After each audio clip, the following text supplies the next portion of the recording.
যমজ সন্তান ইউসুফ ও ইমরানকে বাঁচাতে মা শাবনুর বেগমের আর্তনাদ। দুই ছেলেকে নিয়ে দুশ্চিন্তায় সময় কাটছে প্রবাসী বাবারও।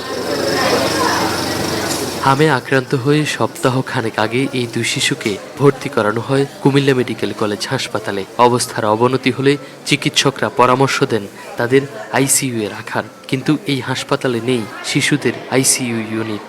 সন্তানদের বাঁচানোর আকুতি নিয়ে এখন দুয়ারে দুয়ারে ঘুরছেন শাবনুর বেগম। অনেক ঋণ হয়ে গেছে। আমার বাচ্চা আইসিইউতে নেওয়ার জন্য 3 বার বলা হয়েছে, কুমিল্লাতে নাই, ঢাকা নিয়ে যেতে বলতেছে। আমরা ঢাকা কিভাবে নিব? না, ওর বাপে নাই, বাপে যেটা কামাই করে এর থেকে 3 গুণ আমাদের ঋণ হয়। এক্সপার্ট ইঞ্জিনিয়ারদের দক্ষ হাতে দেশের মানুষকে প্রতিদিন সুরক্ষিত রাখার প্রত্যয় নিয়ে এলো সেফ সার্কিট ব্রেকার।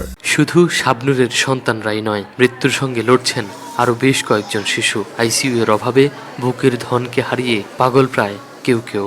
বাচ্চারা অনেক শ্বাসকষ্ট বাইরে মারা যাইতেছে, আইসিইউ দিচ্ছে না, অনেক সমস্যা হয়ে যাচ্ছে, বাচ্চারা বুকে শ্বাসকষ্ট বাইরে যাইতেছে। অনেক গরিব লোকও আসে, অনেক বড় লোক আছে, অনেকে যেতে পারে, অনেকে যেতে পারে না।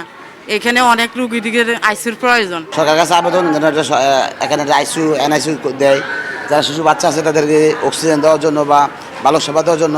এদিকে হাসপাতালে এখনো রয়েছে রোগীর চাপ। শয্যা না পেয়ে অনেকেই চিকিৎসা নিচ্ছেন বারান্দা আর মেঝেতে।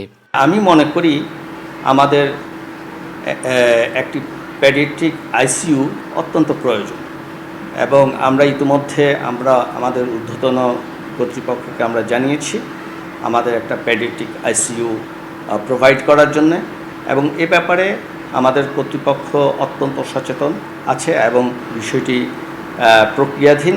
কুমিল্লা মেডিকেল কলেজ হাসপাতালে প্রতিদিন চিকিৎসা নেন কয়েকশো শিশু রোগী। আব্দুল্লাহ আল মারুফ, স্টার নিউজ, কুমিল্লা।